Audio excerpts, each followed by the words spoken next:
Living Local is presented by Amy Goss with Guild Mortgage. Amy is a proud Marine veteran serving Jacksonville and the surrounding communities with VA, FHA, USDA, and conventional home loans. She specializes in helping military families, first-time buyers, and everyone in between achieve the American dream of homeownership.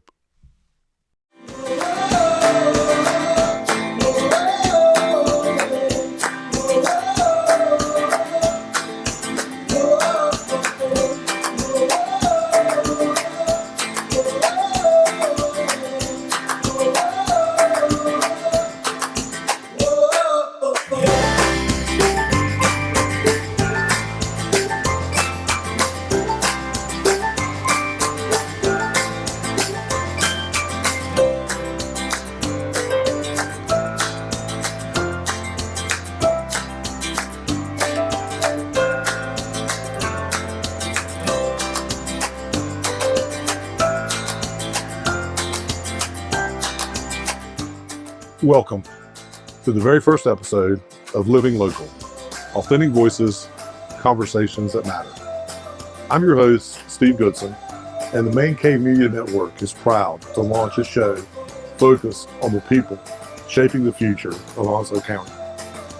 From Jacksonville to Swansboro, from Richlands to Holly Regis and East Ferry, and everywhere in between, we're sitting down with community leaders, business owners, nonprofit directors, educators, and elected officials who are creating real change in our community.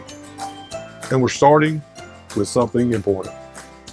With the March 3rd Republican primary for Onslow County Commissioner approaching, our first episode features one-on-one conversations with candidates seeking a seat on the Board of Commissioners. The top three will advance to face Democratic candidates in November. We'll be discussing the issues that matter most to you, from growth and development to education funding, from infrastructure to public safety, from economic development to our partnership with Camp Lejeune, and so much more. No sound bites, no spin, just authentic conversations about the issues that matter the most. This is Living Local. Let's get going.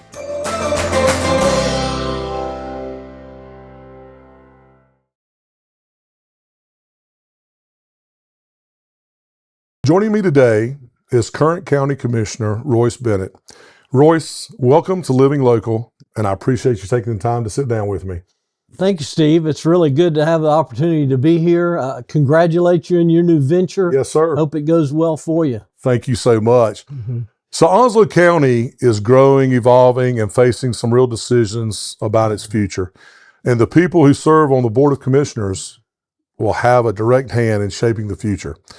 So let's jump right in and let the voters get to know you a little better if they don't. So we're just going to start at the beginning, Royce. So tell everyone about Royce Bennett and why you're running for Onslow County Commissioner or running again for Onslow County Commissioner. Steve, yeah, I'm Royce Bennett, County Commissioner, and I've been in Onslow County for over 30 years now. The wife and I raised our children here. They went to Jacksonville High School. I was in law enforcement before I came here.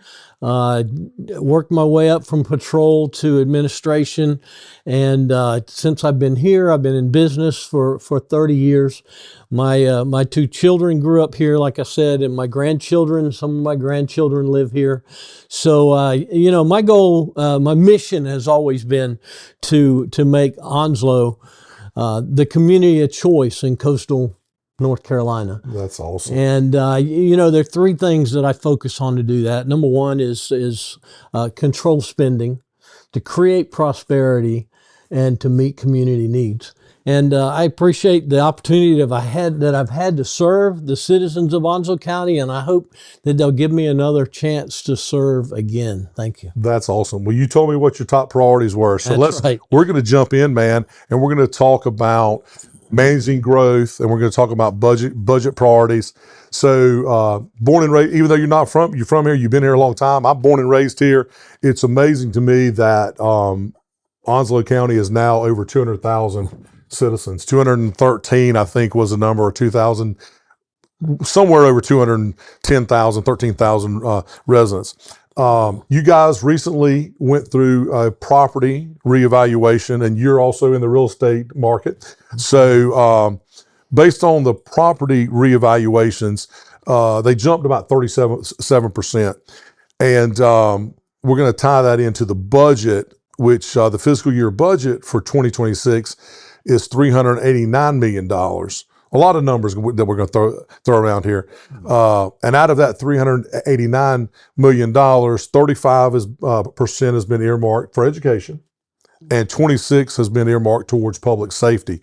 So the quick answer to the long introduction is, how do you balance the growth that we're experiencing here in Onslow County with the quality of life?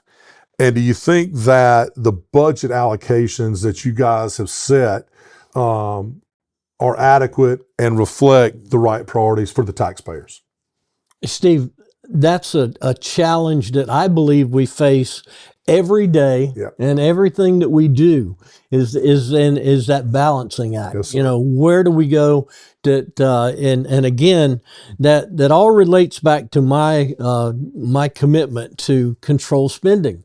If we don't do the best that we can to keep our spending under control, and our costs go up too high, then people aren't going to want to come here. Yep. And again, if we don't keep working to create prosperity and give people job opportunities, I want my grandchildren to be able to stay here when they grow up. I don't want them to have to leave to get a job. That's a great point. So we have to work to make job opportunities for our kids here, and then also to meet community needs, because if we don't have the schools, if we don't have the fire and emergency services, if we don't have a safe community, then people aren't going to want to come here. Yeah. So you talk about the budget priorities, and I think we get in later more in depth into the funding for the schools. Yes, sir. Let me just say for now that school funding is a big priority. Yeah. It's needed for economic development, And it's two pronged, right? It's the budget you set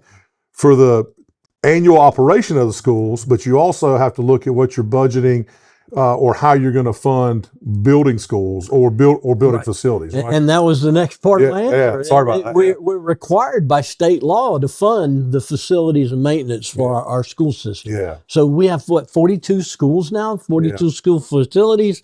It's very expensive to build and to maintain those facilities. So I think that priority is right where it needs to be. And then second in priority has got to be our emergency services. Yep. We've got to provide us a safe and healthy community, or people aren't going to want to come here. Yeah. So you mentioned something about your kids staying here. My kids, I've got one in Raleigh, works for Cisco. He's a financial analyst, and I've got a daughter who's an attorney that's in New York City.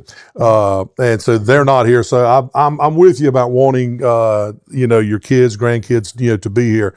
Let's talk a little bit about economic development. But I'm going to take a different spin on it. So what a lot of kind of non-traditional economic development, tourism. Tourism is humongous here because of that beautiful big ocean that we have out there. So tourism in 2024 brought in $415 million, I think. But what we need to remember is we need to try to focus on diversification from tourism. We need to look at focusing on diversification from Camp Lejeune as well. So strategy for economic development, for economic growth, for bringing jobs so your kids can stay here, and talk about that, but also talk about small business, because small business is the cornerstone of any thriving community. Yeah. Absolutely. And I've been in small business again for over 30 years here. I work closely with our economic development partnership, and I believe that the best way for the county to participate in economic development is through a public-private partnership that's called right now Jacksonville-Onslow Economic Development Partnership.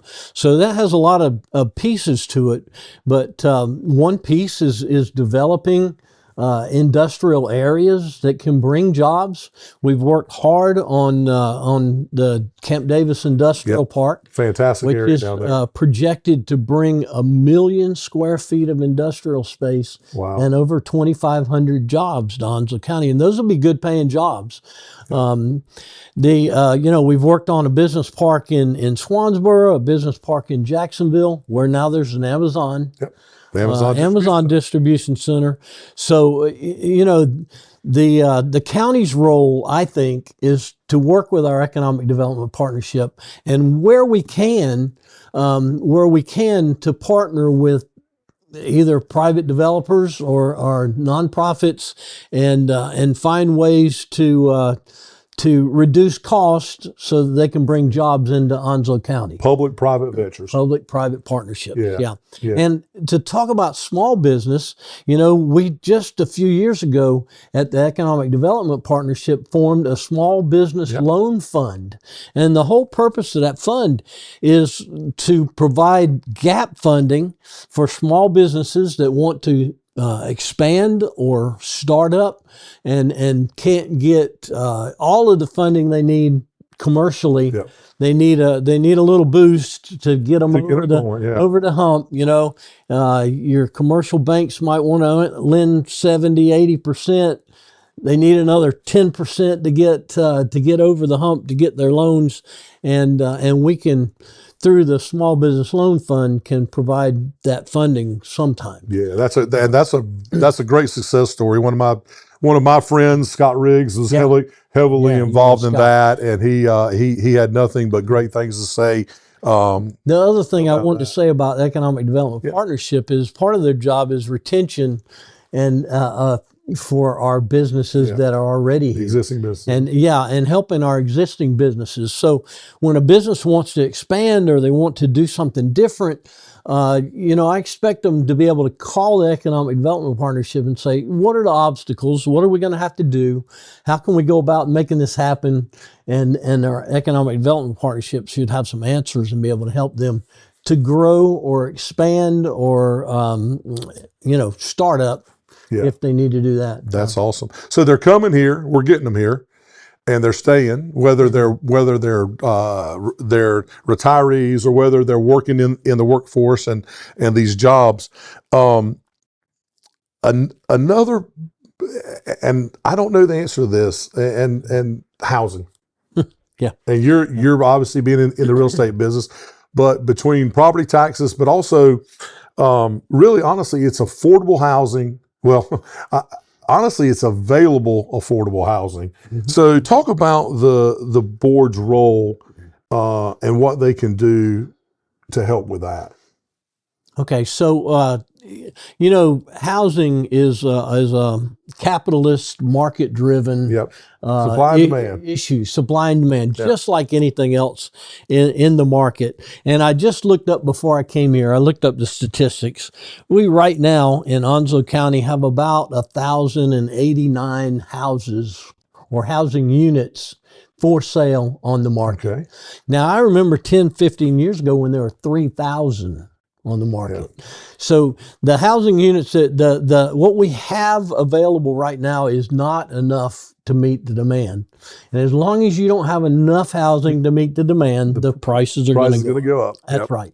So what the county needs to do, what the county can do, is make it easier and more economical for developers to build more houses. Yep. And how do we do that? Okay, so we have just in the last year implemented an online permitting system where for minor development permits, they can go online, they can pay the fees, get permitted within a day or two. They can get their permits without having to drive out to the government center and take care of it in person. The whole concept of being easy to do business with. Right, make it easier to do business. Yeah. Another thing that we've just done, and we actually talked about it in our workshop on Monday, is giving the planning board the authority to make rezoning decisions. Okay. So right now, a rezoning decision has to go for months to the planning board, and then the planning board either accepts or rejects it, and then 2 months later, maybe 3 months later, it has to come to the county commissioners. So you're adding anywhere from 30 to 90 days to the time it takes to get a development processed.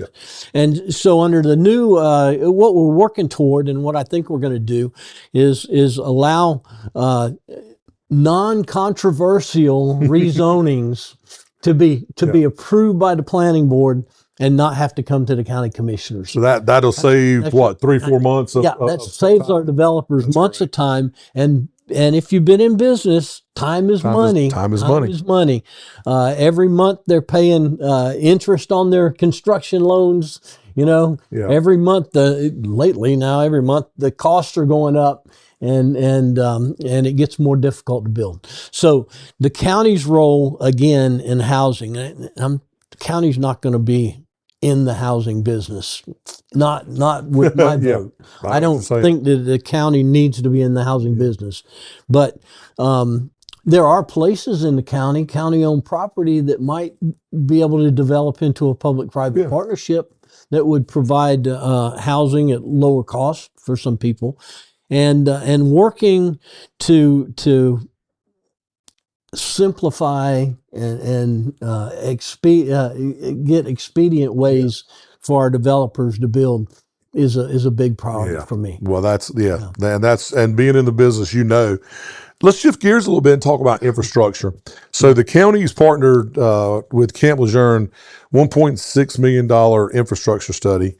Obviously, the PFAS contamination remains a concern at Camp Lejeune. I think everybody knows about that. I was joking with someone the other day. You can be on vacation out of this wherever and see a commercial from an attorney saying, "Hey, were you stationed at Camp Lejeune or lived near Camp Lejeune during this time frame?" But and that's a whole separate issue. But let's talk about the infrastructure. Infrastructure improvements. What's critical to support this growth? So since you bring it up, I've got to address the PFAS issue. And I'm the chairman of the Onslow Board of Directors. Oh, okay. So, So I'm working on these infrastructure issues every day. But you should know that PFAS down at in the Camp Davis Stump Sound area, it was found on the base, but we have never found traces of PFAS in our water supply. Okay. We actually, when we first heard about this, we closed down 2 of our wells that were closest to the contamination sites, and we spent a year or more, I don't remember exactly, but we spent a year or more testing those wells and making sure there was no detectable trace of PFAS in those wells. Now we are using some of those wells again. Okay. And we have test wells around them.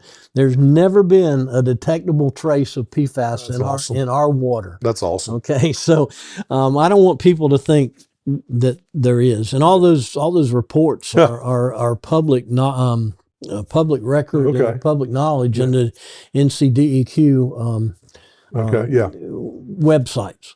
So, but then moving into infrastructure, during the snow, the great blizzard of 2026, we pumped 15.5 million gallons of water in one day. Wow. It's the most we've ever done at Onwassa. Onwassa now has over 60,000 customers in Onslow County. But we have a good water supply. Okay. We pump out of the deep aquifers that are available, and they got a lot of water in them. And we treat a lot of water. We have a lot of water supply. Our infrastructure issue is with sewer. Okay. And we're working. We have a 10-year capital plan to expand our sewer systems. The main issues that we have in our sewer systems are down in Holly Ridge, where the growth is humongous, and over in Swansboro, where they're also growing on that end of the county. Kind of ironic that both are within a smell of salt water or right. The smell of salt air. Closest to the salt air, right? That's right. Richlands is growing like crazy, but we built a plant in Richlands 15 years ago. I don't remember exactly. Yeah. But the Northwest Sewer Plant has a lot of capacity still. Yeah. So Richlands is not an issue for several years, but we're working to expand our plants. Both we bought the Plurus facilities in Sneads Ferry, and we're currently working on expanding that plant and the Summer House plant so that we can provide the sewer that they need in Holly Ridge for the growth, and down in Stump Sound, Sneads Ferry, all that area that's growing like crazy. And we're working on, if you've seen the Highway 24 pipeline that's coming down Highway 24, that pipeline is going to be a huge benefit for Onslow County. It's going to provide sewer capacity for the Swansboro area, but it also provides us the opportunity to switch the flow around the other direction. When we have a sewer, we have a sewer plant in Swansboro and a sewer discharge on Parkertown Road. Yep. If we are able to expand those plants, and we need to reverse the flow for that 24 pipe, and we have the opportunity to do that. It gives us some options. So a lot of things going on. Oh, there's a lot of things. We have a $200 million capital plan over the next 10 years. Yeah. And Onwassa is not taxpayer funded. We get no money from taxpayers. Onwassa is totally funded by the ratepayers. Yeah. So we have to be very careful about how. We don't want to jack up the rate. Yeah. But you got to have the money to do these expansions. Yeah. And all these capital. Being in the electric utility business. Utility businesses are capital intense, especially when you're in a growth area. Growth is great because it helps you add to the bottom line, but a lot of the things that you're doing now you won't see the benefits of it, for several years, but it's costing you that money up front now. And people have asked me a lot of times about developments and how why they have to pay for those infrastructure improvements. Yeah. But usually it's interesting to know that usually the developer builds the improvements. The developer puts in the water and sewer lines. The developer puts all that infrastructure in, and then they give it to Onwassa. And I suppose it's the same with the electric utilities. Yeah, a lot of times the electric utilities will build to a certain point, and then the developer normally doesn't take on the burden of running the power lines. But if they're underground power lines, traditionally utilities would charge the developer to put in the underground lines. If they're going overhead, depending on the utility, that's kind of considered the cost of doing business. So a lot of times that's paid for, but underground utilities are normally paid for by the developer.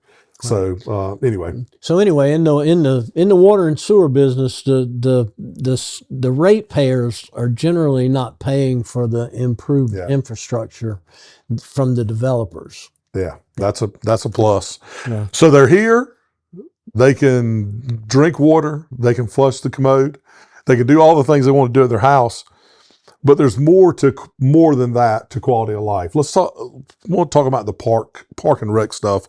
Budgeted in 26 were some comprehensive funding for park improvements and an indoor rec facility.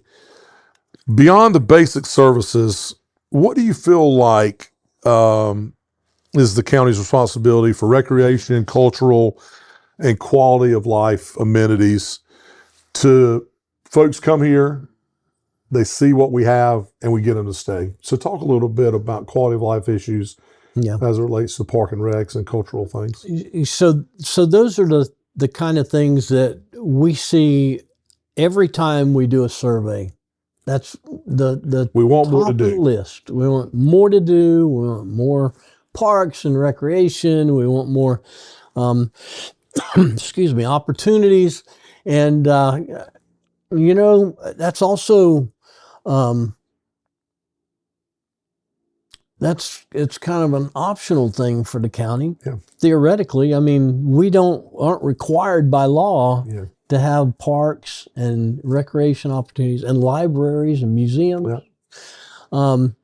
But in this year's budget, 2 pennies of your tax dollars, 2 pennies of your tax dollars are paying for all of our parks, recreation, ball fields, libraries, museums. Okay.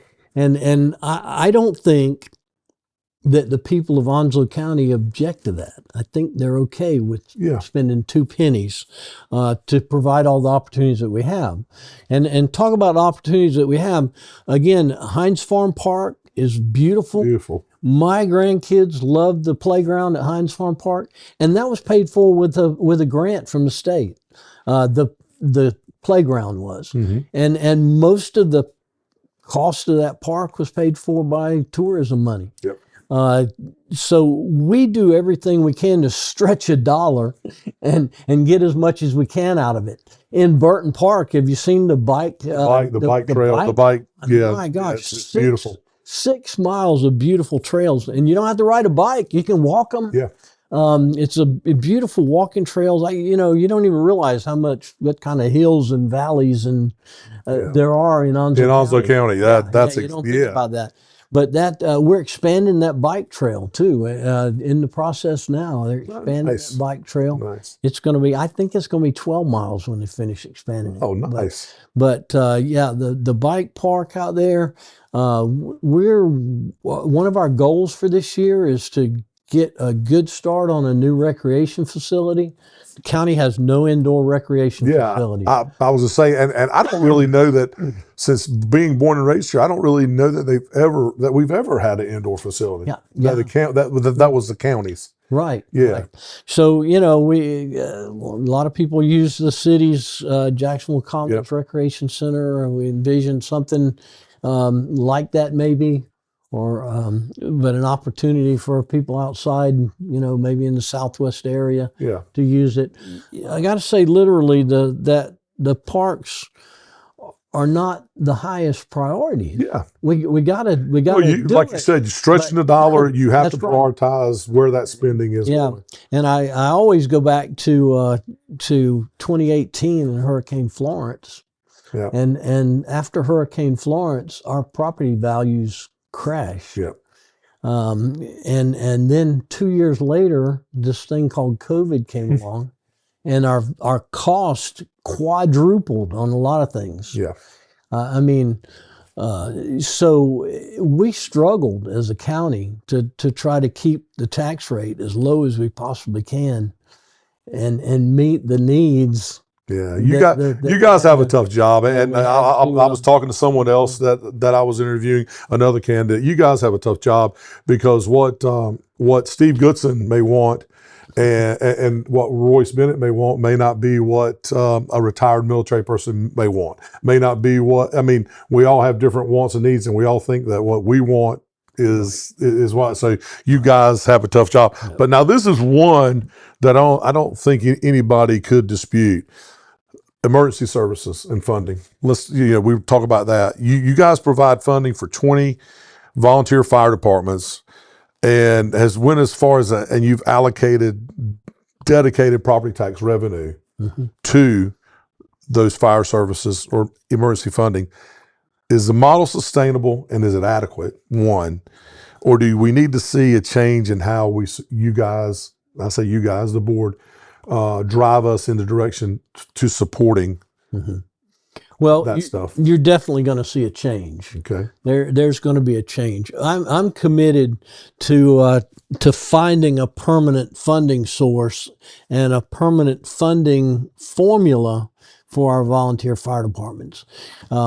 Understand the way this thing has happened in the past is these fire departments send their budget requests to a fire commission.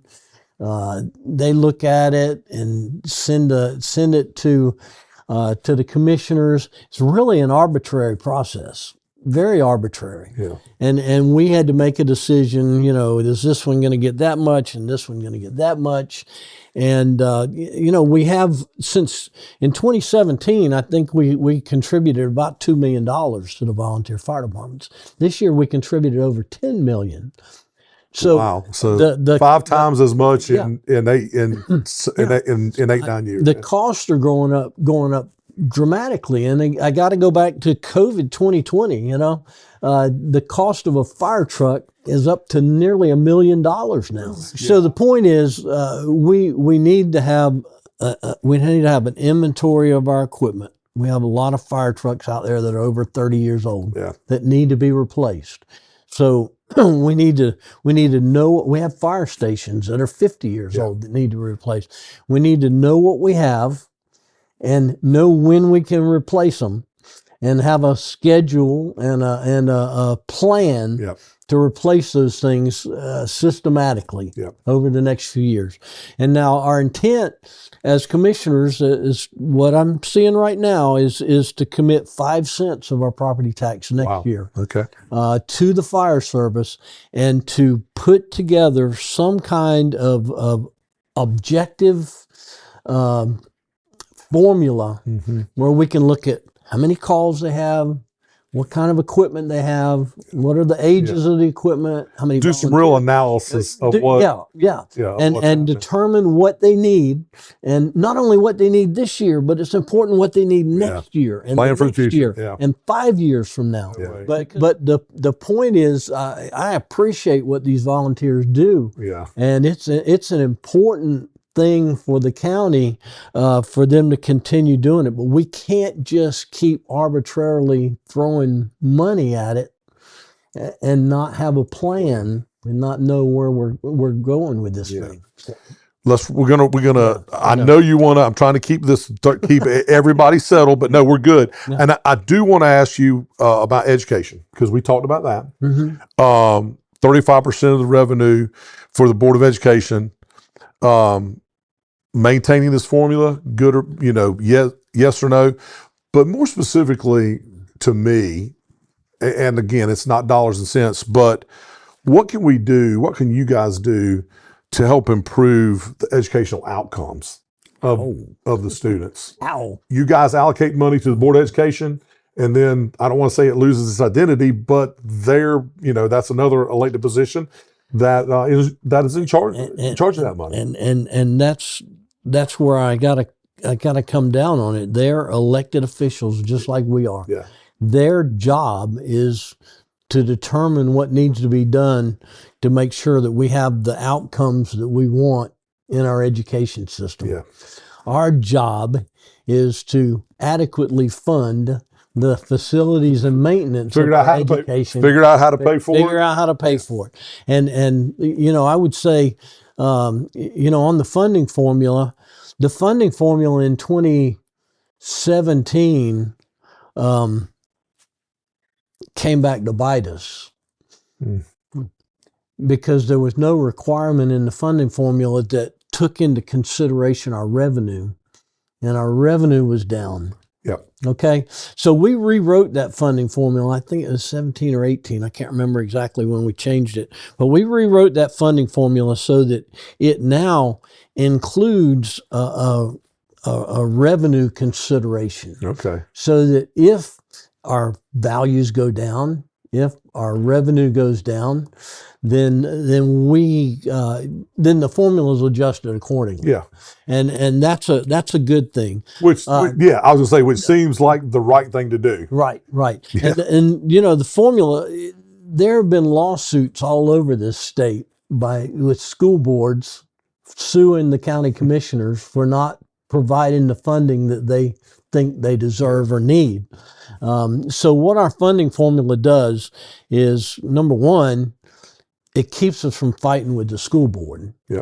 And number two, it gives them the assurance in January what their budget's going to be for July. Because we all have to have a budget by July 1. We're required by law to have a balanced budget on July 1. And if we wait till May to tell the school board how much money we're going to give them, how do you get a budget by July 1? So, I love the funding formula. I think it's exactly what we need. And I don't know of anything that needs to change in it right now. So I think that we're providing the funding that the schools need, and I hope that they'll spend it wisely. wisely. Yeah. Real quick, last thing, governance and the governance piece of it. You have some experience of this because you are a currently serving county commissioner. But as I mentioned before, you guys have a tough job, man. You got the balance 6 incorporated towns. You got unincorporated areas like Sneads Ferry and Hubert. On a personal note, how have you or how will you in the past and moving forward work with fellow commissioners who you may have difference of opinions? Everybody can't have the same opinions, priorities, but how do you navigate that? Well, I mean, I think that the first thing you have to recognize is that you are one of 7 serving on a board. Yeah.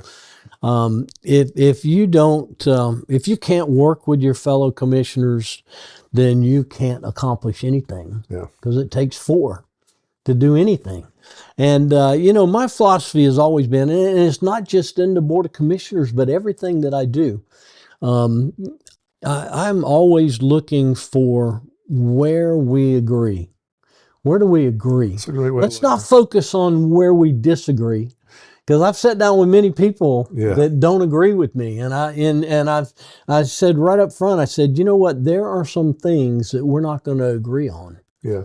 So let's find stuff that we do agree on, and let's work on that. That's a great way to look at it. Yeah. Royce. That's yeah. a really and good so way. yeah, there are going to be commissioners that I don't agree with and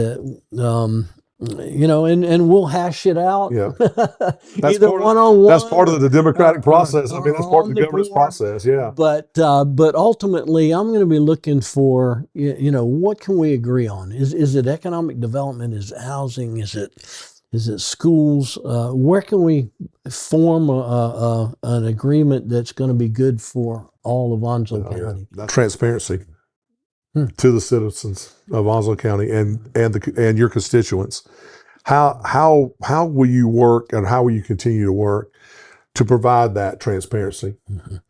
So one of our goals this year for the commissioners was transparency. Okay.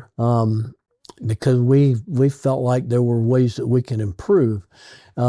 Personally and in business in Onslow County, I don't know about you, but I've found that communication, transparency is very difficult nowadays. We're all bombarded with a million messages. Yeah, 10, 15 years ago, if you wanted to let people know about something, you put it out in the newspaper and went on the radio and you hit most of the population. Nowadays, I don't know what to do. Yeah. I'm here with your podcast. Yep. I've done a dozen questionnaires from everybody in the county. Seemed like they want you to answer their questions, and I try to answer them all. I can't do it, but I try to answer them all. I try to go on every radio, television, podcast, whatever I can to get word out. But that is just expanded in the concept of the whole county. Yeah, 218,000 people, over 767 square miles. How do you let people know? Well, so what we have done in the last year is we've improved our website. Our website is huge. If people haven't been to onslowcountync.gov, then you should go to onslowcountync.gov and you can get a ton of information there about what's going on in the county. We also have what we call a sunshine list. If you're interested in what the county commissioners are doing in our workshops and in our meetings, you can get copies of the agenda beforehand. Just call the government center and tell them you want to be on the sunshine list. They'll put your name on the email list and you'll get an email with the agenda for every program. We got brochures out of what our planned accomplishments are. This has been out for half a year now. This is exactly what we agreed as the commissioners that we wanted to do this year. Yeah. And it's all out there for the public. We've got a strategic plan book. Mm-hmm. The strategic plan is on the website. These little books are all over the place. I'd be happy to give you one. If you want to talk to me about it, this is our strategic plan for Onslow County, and our budget. This is a budget Yep. that we're currently working under. It's very high level stuff. It's not detailed.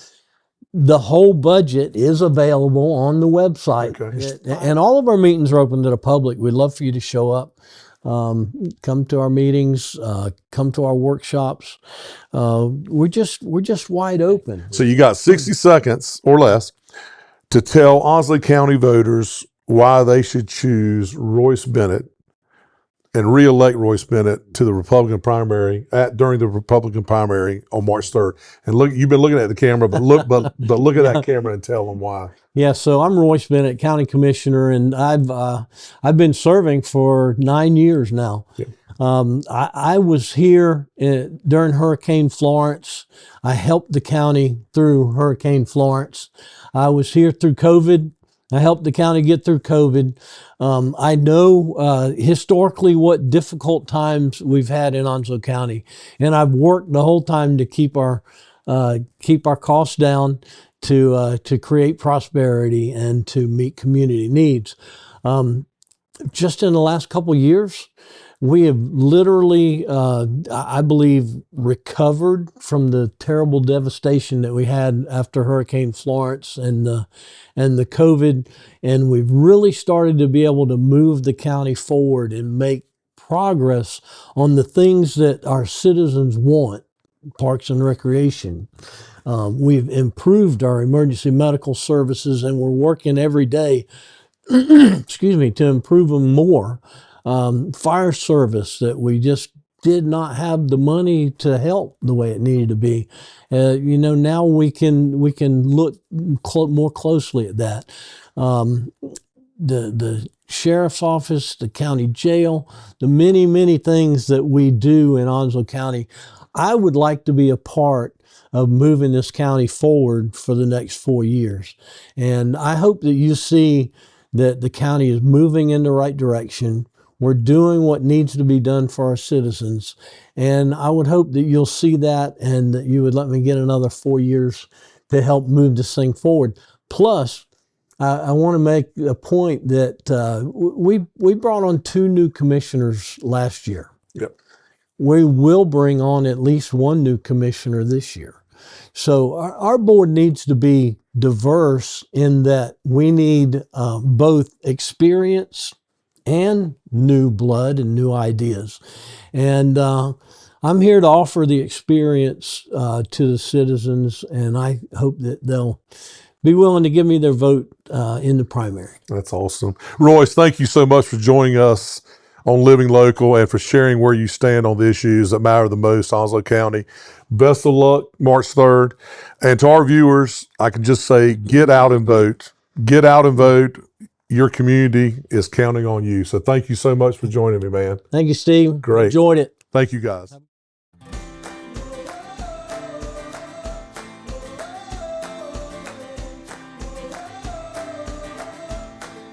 Thanks for watching the premiere episode of Living Local, Authentic Voices, Conversations That Matter. A special thank you to the 5 candidates who joined me and helped launch this show with genuine conversations about the future of our community. This is just the beginning. Each month, Living Local will feature the people and organizations making our community better.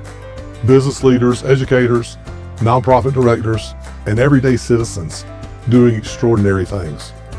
You can find every episode on the Man Cave Media Network YouTube channel. Search Man Cave Media NC and subscribe so you never miss a conversation. Have a story, idea, or someone you think we should feature? Reach out to us at mancavemedianc@gmail.com. That's mancavemedianc@gmail.com. Or connect with us on Instagram or Facebook. I'm Steve Goodson. Thanks for being here from day one. Keep living local. We'll see you next time. Living Local is made possible by Marine veteran Amy Goss with Guild Mortgage. Everyone deserves the American dream. Amy helps you achieve it.